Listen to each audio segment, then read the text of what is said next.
awake, I make my mind up. I'ma be the one, be the truth, be the way, yeah. Every day I wake, I make my mind up. Gotta keep my mind on the because they only telling a side of the story. Out here telling lies like they on Maury. Them poor rich kids get their money on phone it.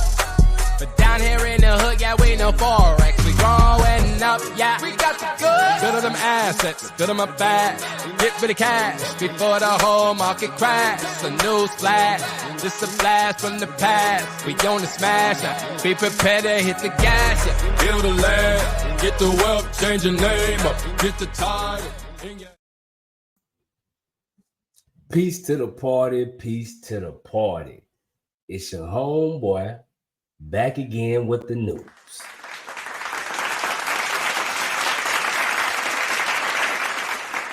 And I done learned some new shit, so you know I had to show it to y'all first.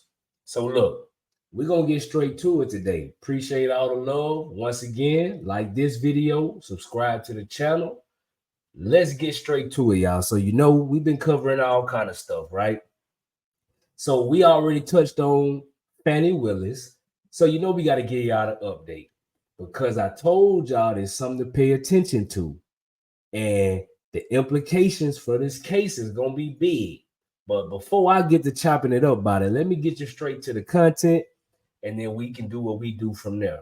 All right, so let me get this pulled up and we're going to do what we do.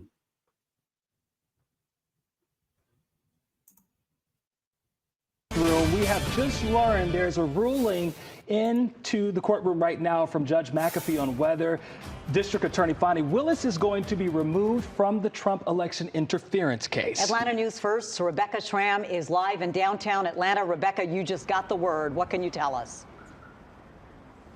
Gravere and Brooks, I'm reading through the court filing right now on my laptop, and it appears that the judge has ruled that District Attorney Fani Willis can remain on the Trump case. However, only way the judge is allowing that is if Special Prosecutor Nathan Wade steps aside. Now, this is all having to do with the improper relationship that the defense claimed Willis and Wade were having while all of this case was unfolding. That is the claim that the defense made. Several defendants' attorneys made in court. As you know, the judge called DA Fani Willis to the stand. Also, Nathan Wade. Both of them said that the relationship did not start until after Wade took the case, and that is the testimony that the judge heard for the most part in the case, although there were a couple of witnesses who suggested otherwise. One downright said it, and the other, they picked apart some of his text messages, but in the long run, he would not say that the two were having a relationship before Wade took the case. I want to read for you just a little bit of what I'm reading here in this court order by Scott McAfee, the Fulton County Superior Court judge in the case. He said, in addition, and much more important, the court finds, based largely on the district attorney's testimony, that the evidence demonstrated that the financial gain flowing from her relationship with Wade was not a motivating factor on the part of the district attorney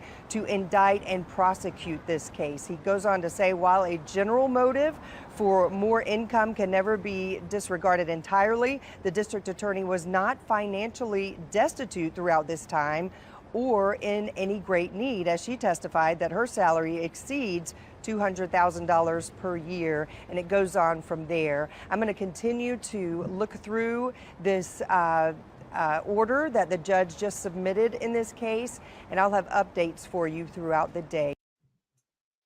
Now, listen to this bullshit. So they came out with all the evidence, right? They showed you that Fani knew Nathan Wade before this popped off, and basically that he wasn't qualified, not because he's a black man. You know, they're trying to go with this media narrative. It's because he was not familiar with felony law. Criminal law was not his thing. So why would you go get this guy as the face? He was the top special prosecutor, even though you had people who had much better resumes. Not only that, he got paid more than anybody in the country in a similar position. Come on, man. It looked crazy. But truthfully, this is all a soap opera, man. This is a soap opera that was put before us because they playing this whole game in Georgia. Really, they just ramping this thing up to get people on Fani's side, rile up the black people in the Georgia area because they know what they got coming. Because meanwhile, while they steady going through all these antics, Trump steady picking up steam. Now, how is that possible? This boy getting all this bad news. He getting all this bad press, getting sued by everybody, losing money left and right. So they say. So they say, right? But then we come to find out, man, the boy Trump still moving, man. Why do they hate this guy? Why do they want us to hate him? They keep telling us all these narratives, but what's really the truth? I need y'all to tap in with me and let me know because some just ain't right. But like I said, your homeboy with the news, I got you covered. So while all this going on with Fani, you speculate how you want. I would love to know your opinion. But look what's been going on with Trump in the state of Georgia, why this is supposed to be the big news. Former President Donald Trump has won Georgia's Republican presidential primary, bringing him 59 delegates closer to securing the Republican nomination. Now, he would become the first Republican candidate ever to earn the party nomination in 3 consecutive elections. Our election coverage far from over. We are live all night long as primary results continue to come in. Join us on Roku, Fire TV, Apple TV, and YouTube. So you see the boy moving now. He done sold up Georgia as the Republican candidate. By a long shot, is not even close. Okay? So it's clear that he's going to be the one leading with Biden. Okay? You got Biden for the Democrats. You got Trump for the Republicans. So right now they're posturing and setting this all up because they couldn't just remove Fani Willis because she got a very, man, come on, she got off easy, bro. This not even really a slap on the wrist because this ain't gonna do nothing but make her more popular. She probably gonna have club bookings, bro. Club bookings coming soon for goddamn Fani. Watch what I tell you now. She gonna be in the club in the A. They gonna have her on the flyer. Fani Thursdays. You heard me? This was gonna come. So now you see where we at now. This the bullshit that they putting in front of us. It's in the campaign year. This is when all the antics come out, fam. This is why we got to stay vigilant and we got to get our news from independent sources so we can really know what's going on. Because I'm telling you now, we've been walking down these Democrats and we're going to keep following this trail and watch where it leads. Now, remember, Georgia's very critical because this is the state that they're alleging that Trump had something to do with trying to rig the election, right? Come to find out, they say Biden got the most votes. He got more votes than Obama did in Georgia. Now, that don't make no sense, bro. And I actually live in the state of Georgia right now, and I can tell you, everywhere around here, you see nothing but Trump stuff. When Trump come to the city, when he come to any town around here in Georgia, it's going to sell out. It's going to be packed. When Biden them come, it's crickets. I'm telling you. So that whole thing they was trying to say about him swinging the election in Georgia, it didn't even make no sense, bro. It didn't make no sense because he was so popular in these areas already. Now here he come back again with all of this stuff that's so-called going on, and he win it by a landslide. I think they said what he's the first person ever to win it 3 times in a row, the Republican primary. Man, but he got some type of steam going. Everybody can't hate him like they say, and it ain't just white people. We got to cut this out. When we hear these folks talk, we hear Trump talk about issues, talk about things that he trying to, policies. When we hear Biden talk, it ain't nothing about how bad Trump is. Something ain't right about that, man. Boy, seem like a hater, man. Speak on the issues at hand. You ain't got to keep with all the, secondhand stuff. But look, that's that. We got to hit all topics, man. It's your homeboy with the news, so we hit everything. So now, this right here is a crazy one. All right, so we're going to get to our next topic of today. I saw this, and I had to speak on it. People in the party came, and they sent this. They say this would be a good idea to touch. And when this new news came up, it was my perfect introduction. So here we go, Lake Lanier, okay? These folks say they want to open a water park on Lake Lanier. Now, let me tell you something. You know, we got some white subscribers too. Appreciate y'all for rocking with us. But this message is really for you. I'm telling you now, white people, don't you take your head down onto this damn park. It's going to be the last slide you ever get on. The ancestors is not pleased, boy. I'm telling you right now. So you just know that if you fuck around and go to this water park, boy, it may be your last go round. Because everybody, well, I ain't gonna say everybody, but down south, the black community know, boy, you don't play around at Lake Lanier. Ain't nothing you need to be doing on now water slide coaster or none of that at no Lake Lanier. All right. So a lot of people may not know the history, even if you done heard the rumors, you know, because black folk will know why. We'll know we don't need to go, but don't really know the history. You know what I'm saying? So, you know, I got you covered. Your homeboy with the news is going to show you why this is not the place that you want to be. Now, this may be a refresher for some and new information for others, but regardless, we need to keep painting these stories and make the ancestors proud, because this was a crazy story all in itself, right? The fact that what even happened, but the news, you know, the other side, they covered it a little bit. So I want you to hear what they say, and then, you know, I'll chime in and give you the little tidbits that they miss out on. A closer look at an all-black town in Georgia called Oscarville. Yeah, there's been a lot of talk about this on social media for the last few years, and if you haven't heard of it, it's probably because it no longer exists. It's buried under Lake Lanier. 11 Alive's Latasha Gibbons has more. When we started working on this story, we set out to track down descendants of Oscarville. Weeks later, we found a family who could trace back their roots 4 generations. They shared with us stories that were handed down about what the all-black town was like, including the night that led to its destruction. It was set on fire by night riders after they say a white woman was raped. Then later, it was covered by the body of water we now know as Lake Lanier.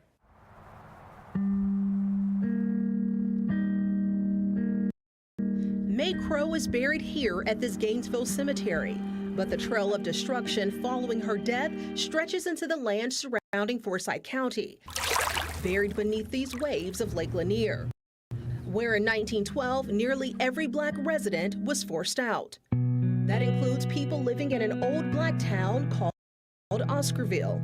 The community was formed in the late 1800s during the Reconstruction era. There was a very strong community feeling among the blacks. About 300 kids, children, that went to some of the schools that were the black schools, and it was closely connected to the churches. Georgia history teacher Lisa Crosby says Oscarville was a thriving black community, full of carpenters, blacksmiths, and bricklayers, but farming was the top trade.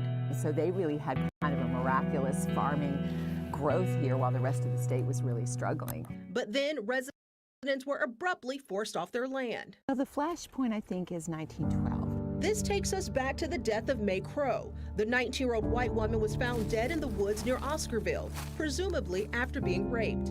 Typically, the answer to white girls being raped was go to the black community and just start blaming people. By nightfall, terror began to reign over Oscarville. So from there, the rage and hatred in the community, mobs got together and they were called night riders, and they were riding throughout Oscarville and driving out the black community. And the night turned deadly. You know, they were waking up by fires outside, fire bombs thrown in the church. Filmmaker Bob Mackey recaptures those horrific nights in an upcoming television series. Anytime anything happened, guess where everyone would go? To the church. Well, they attacked the church. People were hung, lynched. Mackey's series features stories of direct descendants like George Rucker, who can trace his family back 4 generations to Oscarville.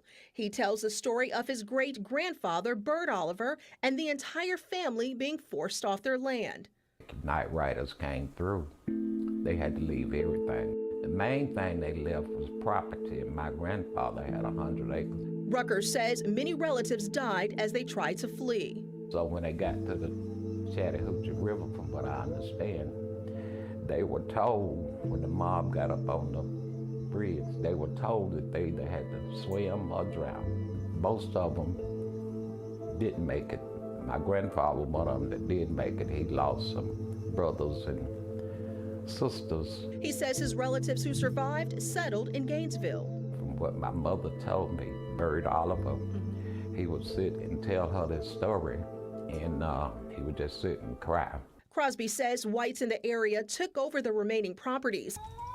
She says Oscarville farmers were specifically skilled in raising poultry, which set the pace for Gainesville eventually becoming poultry capital of the world. You have a farm already going, and you had free land, so you just take it. Rucker says his great-grandfather married his second wife, Beulah, and they built this school that still stands in Gainesville today. By the late 1950s, the Beaufort Dam was built and Lake Lanier was formed, covering up Oscarville and swallowing most of its history. Many believe Lake Lanier is haunted because of the high number of drownings. We spoke to officials who tell us because there is an entire town that includes structures and even forest areas with trees that are 60 feet tall, it makes it more difficult to navigate through, and someone can easily become trapped in debris, leading them to drowning. We have so much more on this story on our... Now you heard it here. This is not a place that you need to be playing around with. Right? All jokes aside, this was literally a town in an area that was built off of farming, like the South was, living off the land, and the town was literally wiped out, right? So a lot of people don't know about Oscarville. They try to cover it up and say it's a myth, but this area was booming. And clearly, they're telling you the lay of the land. This is not typically where you would find a large body of water because there's so many different entrapments under the water that can easily make it hard to navigate through there, right? So this is how they play these games, right? But you know, homeboy with the news, I can't break down the history to you on this video, but every Sunday we have our podcast where we tap into different historical subjects and really get to the sources of things, right? But you know, I always got to put some history in, even with the fun. But we gonna keep going to the bullshit. We gonna call this the nigga shit section of the day, because boy, these niggas out here acting a fool. And you know, we got a vendetta with that boy Meek Mill. I ain't even gonna lie to y'all. So Meek Mill, he had an artist that he so-called signed from Louisiana named Lil Snoop. Some of y'all may be familiar, but what I dropped in that last video, you know, when I put my hip hop historian hat on and I tried to break down some of the game to y'all, because this is another part of the media that we need to tackle. And people like Meek Mill is the prime example of what I'm talking about. So we seen how Buddy was bunny hopping for them billionaires. He didn't got tied in with the Diddy allegations. You know, allegedly he done did some things he so-called ain't proud of. I don't know. Maybe he is proud of.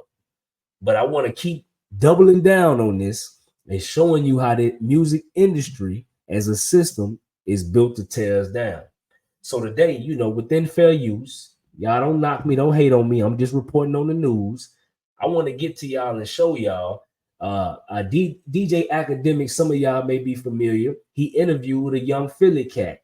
I don't want to mess up his name right now, so I want to play the video so y'all can see it, but you got to hear this because he's speaking to the same industry bullshit I'm telling you about, and I want y'all to hear how he break it down.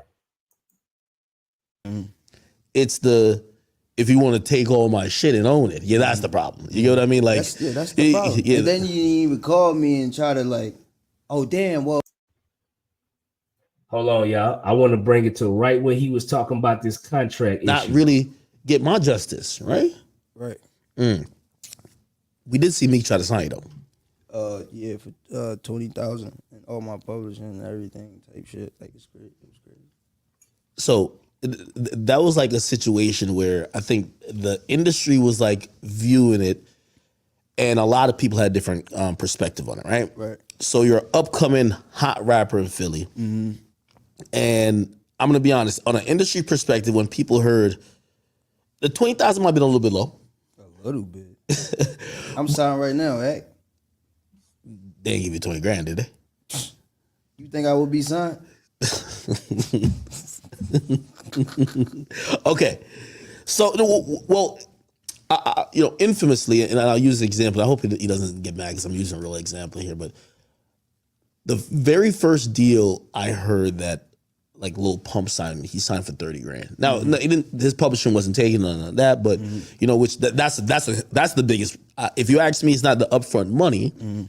It's the if you want to take all my shit and own it. Yeah, that's the problem. You get what I mean? Like, that's the problem. And then you didn't even call me and try to like, oh damn, you don't like that? We could do this. You feel what I'm saying?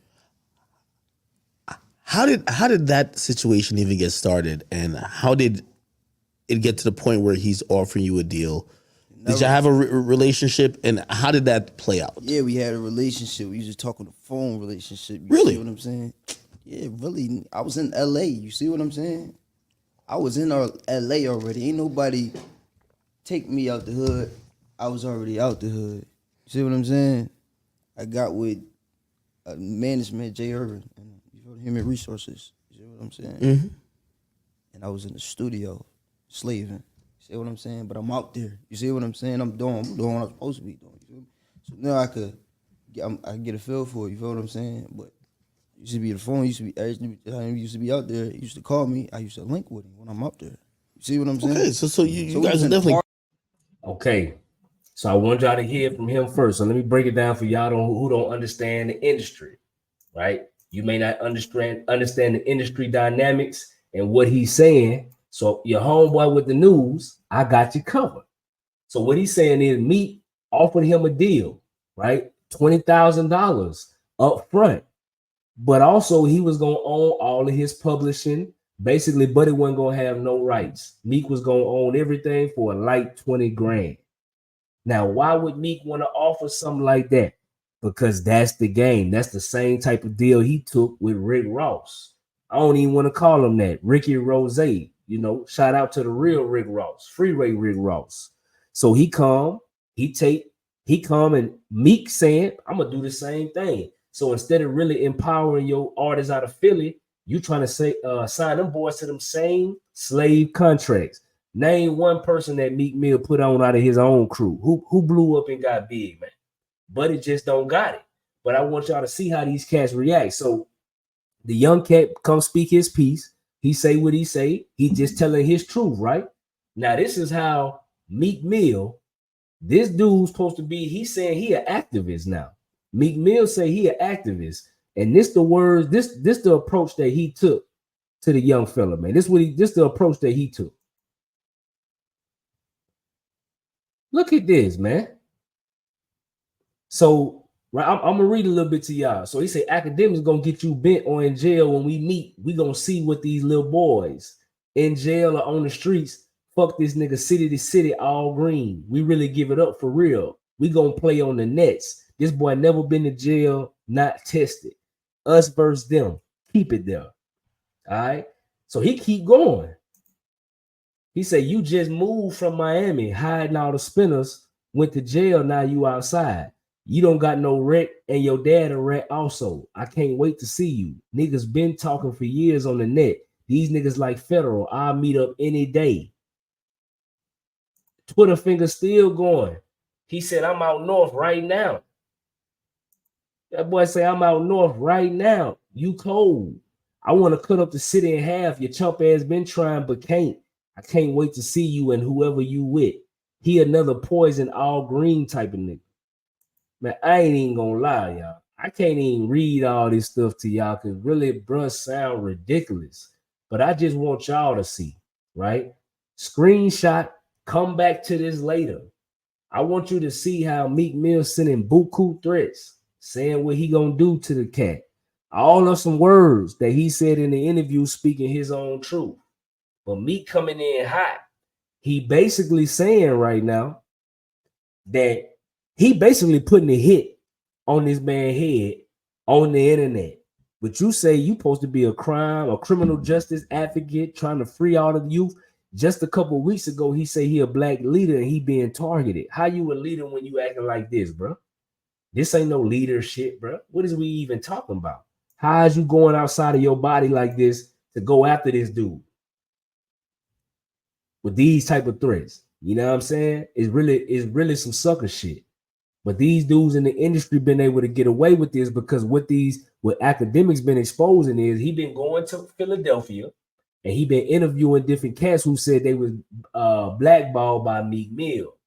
Now, the young brother said that Meek sent me a contract for 20 bands, but he emailed it, even though the whole time they had been talking on the phone. So what Meek did is hit him with that whole plate. Well, come over, I'm gonna show you something real nice, make it seem like I'm super rich. So you think you getting with the winning team, then I'm gonna sign you a lowball offer and hope you join on some groupie shit. Right? And that's predatory, the same way that boy Diddy got you, allegedly. You know what I'm saying? But I just want y'all to see, man, this how this dude talking.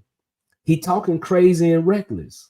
Now you was just bunny hopping for the millionaires, but now all of a sudden you back to the shooter killer Meek. See, these dudes don't know who they want to be. He too old for this, bro. Because if you was really about what you said you was about, you wouldn't have did none of this on the net. Because if something was so-called to happen to the young brother, who you think the first person they coming after? Or maybe you ain't worried about that because you working with them people. I don't know. You sure had a lot going on, and now all of a sudden you on that criminal justice reform, but you don't really live that, bro. We really need that because this young brother was speaking in his interview about the culture and how it's killing us and how we got all this going on. And then this is how you respond to it. So you really ain't on no big homie type of energy. You clearly trying to bully him and trying to make it hard for him because, see, you ain't got to be real. If you got money, it's people in the streets who will do your bidding. And people like Meek Mill know that. He may not have been getting the real respect in the streets when he was coming up, but when you get that money, you can buy it. Unfortunately, in our community, money can buy you some respect. And it looked like that's what old Meeky doing.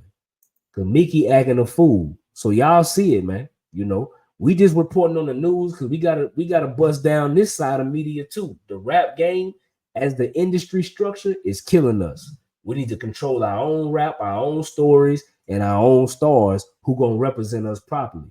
And Meek Mill ain't that guy. It just is what it is. So he can feel how he want to feel. It's been a lot of people starting to speak out against this movement, and we need to keep that going. We're not saying ban rap, we saying ban irresponsible niggas who being rappers who people idolize because it's bad for the community, bro.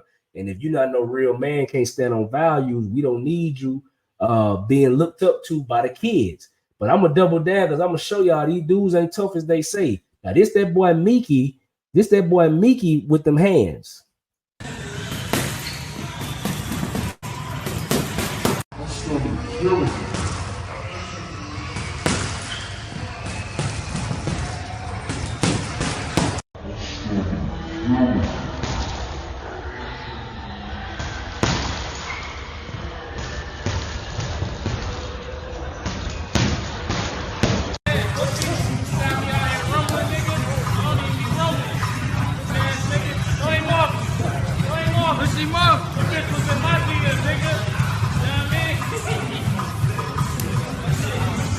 So if you enjoyed this video, yeah, come on, Meeky. Who you think you're fooling, my boy?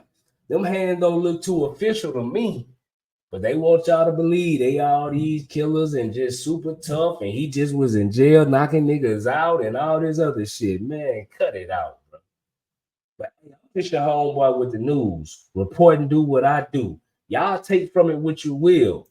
But like always, man, in the comments, let's chop it up. Let me know your perspective. We had a lot going on today, from Fani Willis to Trump to late Lanier to old Meeky. You know what I'm saying? So, hey, like always, keep it positive, keep it pushing. Until next time, y'all, I'm out of here. Peace.